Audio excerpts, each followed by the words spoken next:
Zach is back. It's the Zach Gelb Show on Fox Sports 920 The Jersey.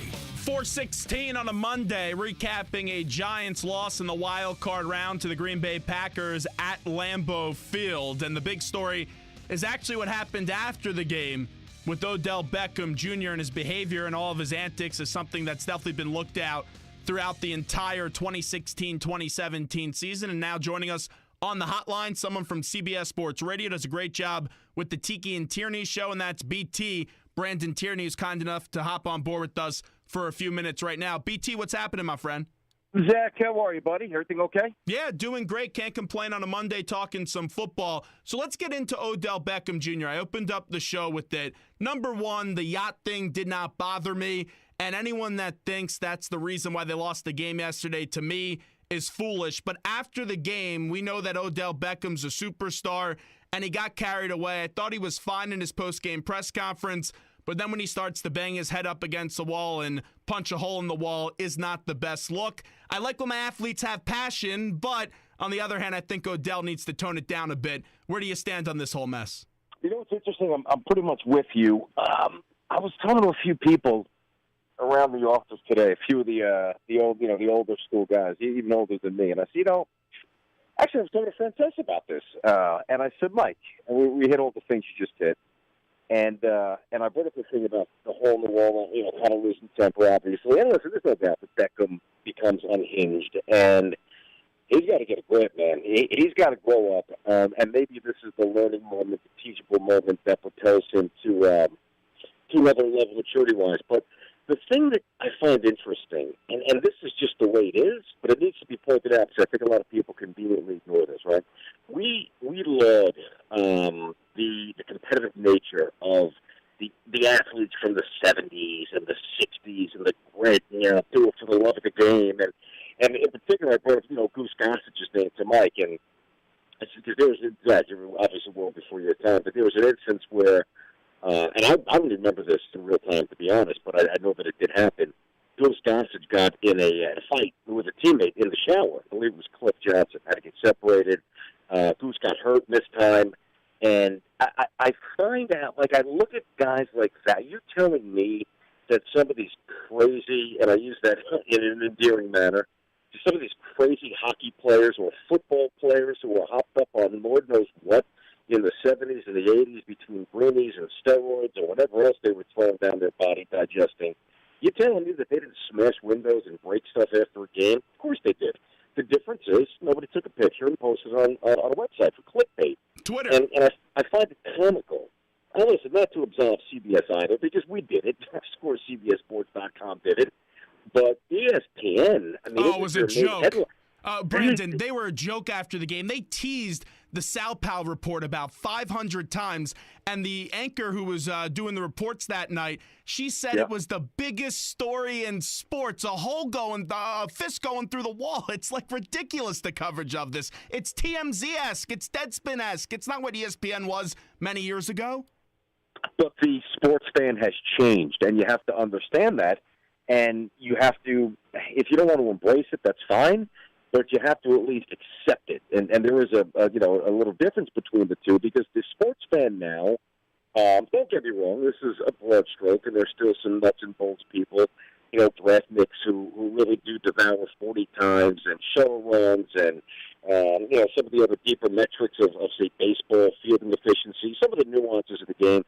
But in large part, Zach, people respond to. I use the term a lot, pseudo-outrage. Listen, I'm ready to get on the air and start ripping apart Odell Beckham for being on the boat.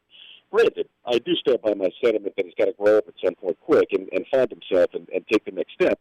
But if I was 24 and I was single and I was, young and I had access to private jets and boats with, you bet your ass I'd be on the boat too.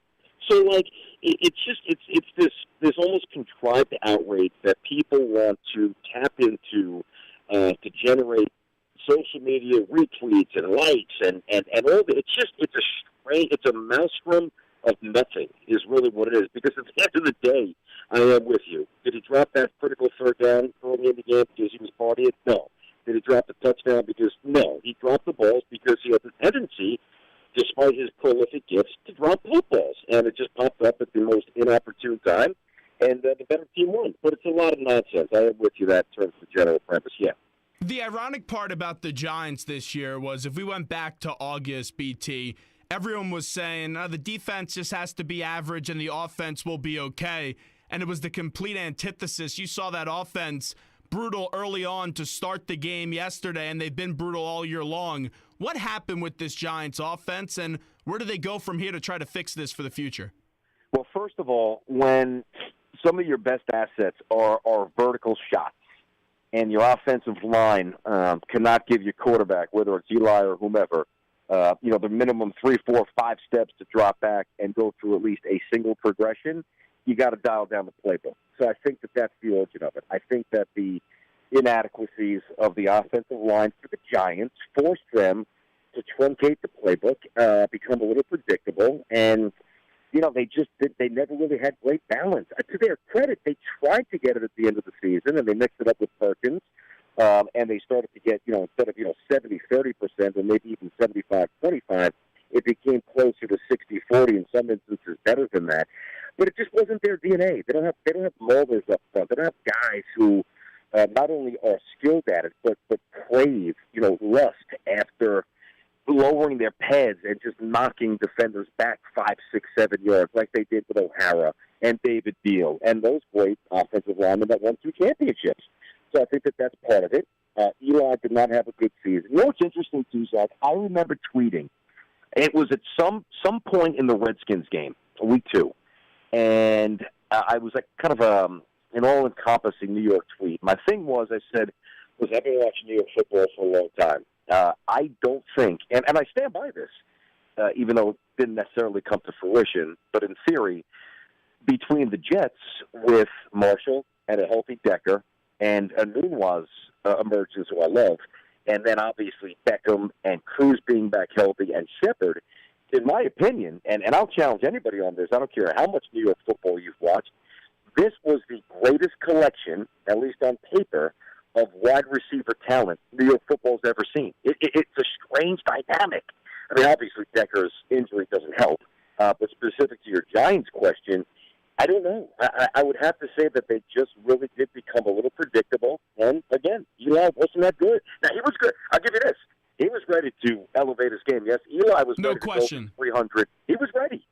His receivers betrayed him. But Eli was not very good this season, and you know that. And you knew Rodgers was just going to eventually set off in that game, and that's why it was so important to score early. And I take a look at where this game changed. It was on that Hail Mary, and then they got back in the game, and they got a touchdown, the Giants, and the next thing you know, Rodgers goes on a 4-play, 63-yard drive, and he was just sensational yesterday, Brandon. I'll tell you what, man, no doubt, you're right. It's nobody can even remotely challenge that. He was, when he found his rhythm, granted it took him a while to get there because the Giants' pass rush was very on point earlier. They got to him. They sacked him 5 times. You saw the stat during the game. Actually, I may have seen this on Twitter. Only, I think it's like 7 or 8 guys had won a playoff game since like 1970 after being sacked 5 or more times. So it's a short list, and it just tells you how he's able to maintain his focus and his presence and a calm demeanor. But I believe this about Aaron Rodgers. And it's frustrating because sometimes when you want to have these really good sports conversations, people latch on to the low-hanging fruit, and they right away go to, how many championships does so-and-so have? How many Super Bowl rings does he have? All right, pump the brakes for a second and think, step away from the narrow prism and think about this in totality. And my statement about Aaron Rodgers on the radio this morning on my show was this, and I'll throw it by you. I believe firmly that Aaron Rodgers is the most talented quarterback in the history of football. And I throw the caveat with this. At his apex, meaning also at the apex of Peyton, at the apex of Brady, or Bart Starr, or Unitas, or John Elway, or Brett Favre, or Marino, whomever you think Tarkenton should reside in that upper stratosphere. Some people say Bradshaw. I wouldn't, but some might. All those names, Dan Fouts, and throw out anybody you want. Guys now, Big Ben. To me, when you look at the fastball, the accuracy, the IQ, and the elusiveness, the ability to extend, which he did on that Cobb play, which he did on the Hail Mary. Nobody can do that. Because if you look at the other ones, the other great quarterbacks, Peyton was nailed to the ground in terms of mobility.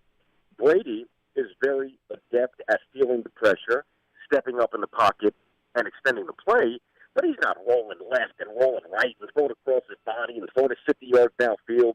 It just doesn't happen. And the other guys that could do that maybe didn't have the snap-to-snap intellect or accuracy. Aaron Rodgers, to me, is the most talented quarterback that the NFL has ever had. He's a full package, no doubt about it, but let me ask you this. If you have let's say a Super Bowl this year, and you have to pick one quarterback, do you go Brady or Rodgers? Because to me, I go Brady. Well, but here's the thing, Zach, and I probably would agree, and that's almost branching off to a subset of my statement, which is good. Yes, no, it is. No doubt. But, you have to incorporate Bill Belichick into the equation. You have to. You have to. I think it's part of the legacy of Tom. It's part tandem unison with Bill, and I almost feel that that's somewhat unfair to Tom because I think it detracts from his greatness, which is impeccable. I mean, right now. And again, here's what I would say to that. Just look at the Super Bowl against Seattle. They were down 10. And I'm not taking anything away from Bill Belichick. I'm Patriot fan number one. I'll be the first one to say it. The guy's one of the greatest coaches of all time. Tom Brady was the one that led them back from that comeback. I know they had the pick at the end, but they put themselves in a chance to win that game going down 10 points and find a way to come on back, and that was against the LOB. Listen, I have profound respect for Tom. I mean, I really do. And it's amazing what he's transformed himself into. It truly is. And the conversation, about Tom, and usually for most people, when you try to decide, who's the best of all time? Forget about Rodgers for a minute, because in terms of that aspect, he's got to win more, no doubt. I was talking about physical skill set, pure skill set. But it usually comes down to Montana and Brady. And for some people, and for me it's Brady, by the way, I'll put that out there quickly, but some people say, he lost a couple of Super Bowls.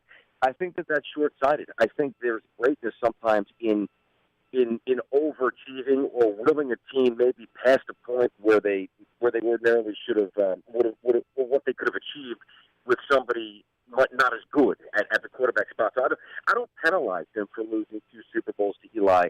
I give him additional credit for getting to 2 more than Joe Montana did. Now, Joe never lost, and some people will hang on that. It was perfect. It's tough to refute that. I just kind of see it a little bit different. Hey, at the end of the day, honestly, I'd take any of those quarterbacks we were just mentioning as we're talking to Brenton Tierney. I know you're a Jet fan. I mean, I would take Jimmy Garoppolo and be thrilled. You may take Jacoby Brissett, honestly. Honestly, I might. Do the Packers beat Dallas this weekend? I got to see where Jordy Nelson is health-wise, and I'm very. I talked to Leroy Butler today, former great safety for the Packers. Had him on the show, and he doesn't seem very, very optimistic at all. Most people think it's a broken rib. As a matter of fact, he said he'd be stunned if he plays. Looks like Montgomery's going to be okay. The problem when you play Dallas, and by the way, a lot of people say, if the Giants would have won, Giants had their number. It's such nonsense that I really think the Cowboys would have beaten the Giants this time around because they're so different than they were in Week 1. That's almost an anomaly. And the second win was quite tight, and it was on the road, and I just think that Dallas is better. The problem with beating Dallas, and you can never quantify rust after a full week off, which now equates to basically 2 weeks of non-game action. Inactivity can sometimes be a bad thing. It's going to be tough for Aaron Rodgers to get in a rhythm because they're going to possess the football for so long. And speaking of Dallas, and when you have the ball for about 17 minutes longer than your opponents, what you're doing is, theoretically, you're in a position to score more points. That's the obvious aspect of it. But the other thing, Zach, is that you're hiding a deficiency, and their defense is a deficient part of their team. You just don't get to exploit it because they're never out on the field. Who do I think is going to win? I like Dallas. I do. I really like Dallas. Now, I'll tell you this much. Down the road, I believe the Falcons will get to the Super Bowl and win. And I've said that for maybe 6-7 weeks at this point. I'm a big Falcons believer because they're a lot tougher than they were last year for sure. They've got 2 viable running backs. Vic Beasley led the NFL in sacks. There's an edge, an attitude. I actually think, and I said this on TV yesterday morning on top, I think that Matt Ryan learning how to win for a little bit without Julio Jones was advantageous in the big picture. It established Gabriel and some other aspects of that team. So I think down the road, Dallas can be in trouble if the Falcons are there waiting, and I think they will.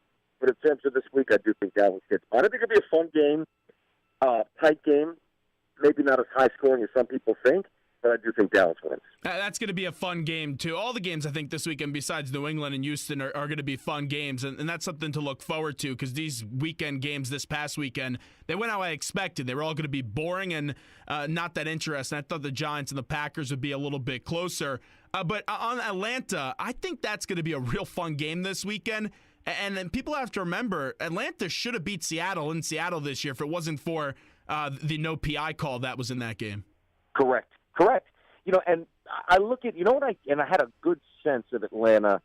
I picked them to win the division. And, listen, I got things wrong. I'm not saying that to, prop myself on the back. I mean, you're on the we air all do. 4 hours a day and, 4 hours. I mean, you're going to be right, you're going to be wrong. But I really, when I identify them as a true contender, not just to win the division, but to really make noise, it was early. When they went into Oakland and won that game, especially in the manner in which they beat Oakland. Remember, that was week 2. And the Raiders was their home opener. Raiders were coming off that galvanizing win when Jack Del Rio went for 2 rather than go for the tie. And Crabtree had the great catch at the back of the end zone. So I'm like, okay, there's a different edge. I know that Cooper's good and Crab is good and their offensive line is really good and Carr's an ascending star. But to go into the black hole and win with character and toughness showed me Atlanta was different. But you're right, they should have won in Seattle. And I'll tell you who else should have won in Seattle, which probably wouldn't make me feel too confident if I'm a Seattle fan. That's the Dolphins in week 1. If Kenny Stills doesn't drop that 74-yard bomb, they win that game. Yeah, you're right. Brandon Tierney, before we let you run, let's get to this national championship game tonight. Saban going for history. Dabo Swinney going for revenge against his former school after what happened last year. Who wins tonight and why? I like Clemson. I love Clemson with the 7. I mean, that's it. Don't even hesitate. You take the 7 points, you go to the bank from there. I think Clemson wins. Talking to Taj Boyd, who obviously didn't make it in the NFL, but was a prolific player at Clemson, somewhat recently, ACC Player of the Year, all that stuff, 2012. A really good college player. And we had him on the show today. And one thing that we wanted to get into was, from a quarterback's point of view, as much as Sarkisian knows the offense, you would imagine, and I'm sure he does, but the manner in which people decipher, in real-time stuff and how they communicate and methods of communication and anticipation, as much as Nick Saban wants to assure everybody, no, he's fine, they're going to miss Lane Kiffin. They're going to miss him. I don't care what anybody says. As much as Lane Kiffin's a pain in the ass, and he is, and he's got a short shelf life no matter where he goes, he's a brilliant offensive tactician. And with that quarterback and his inability to throw the football, this isn't the Florida Gators in the SEC Championship who can't score. This is Clemson, who won 40 on you last year and forced a desperate Nick Saban to go for an onside kick. I think Clemson wins. I just think Clemson, they've got professional wide receivers. I know that their defensive line is young, and if they're not overwhelmed by the spotlight, I think they can win by going away. As crazy as that sounds, they have a few guys, freshmen, defensive ends, that will be top 10 draft picks soon. Clemson is stacked, and I think they win. It's weird. I like Clemson tonight, actually, but I don't feel too confident with it. But, BT, before we let you run, as we're talking to Brandon Tierney, I'll tell you, the start of this game with what you mentioned with the Kiffin factor, and then also on the Clemson side, I want to see where their emotion is right at kickoff because they've been waiting all year to get back to this spot to play this team. The start of this game, I think, is going to be very telling tonight. I think it will. I think it applies to Bama as well. Sure, and any big game, the first 5 or 6 minutes, kind of like like a heavyweight prize fight. You dance around the ring, and eventually somebody's going to throw that first jab that kind of knocks you back a little bit and kind of set the tone. And I think it's going to be Clemson. But I'll tell you this: I think that, and I do agree that Clemson's had this circle probably more aggressively than Alabama because Alabama won last year, and Clemson had to live with this all off season. But it manifested itself early in the year. They almost lost to Troy They didn't play particularly well. The first game against Auburn, they almost lost that game. I think it was 21-13. I think the hangover for Clemson was pronounced. It lasted a while. I think it affected Deshaun Watson, who was trying to obviously establish a Heisman candidacy, a top-notch resume for the candidate and also to be the number one pick of the draft. So, I mean, I'm not sure if he's going to be, but that's certainly something he was internalizing. Once they got past that, you started to see a Clemson team, Mike Williams, wide receiver, some of the other weapons that we hit. I just think that they were bogged down emotionally for about a month or so. What transpired a year ago, and I think it's gone. I think it's in the rearview mirror, and I think they come out breathing fire. But you know what? They're still 20-year-old kids for the most part, and it is very tough to predict the emotional stability and the focus and how everybody deals with the moment and the stage, like we'll see tonight. So there's no guarantees, man. So as much as I say take the 7 and go to the bank, be smart with what you bet tonight. I guess is what I'm telling America. Stay away is the name of the game. Tiki and Tierney, CBS Sports Radio. Brandon Tierney, appreciate it as always, my friend. Dude, I had a good time. Thank you, Zach. My pleasure, buddy.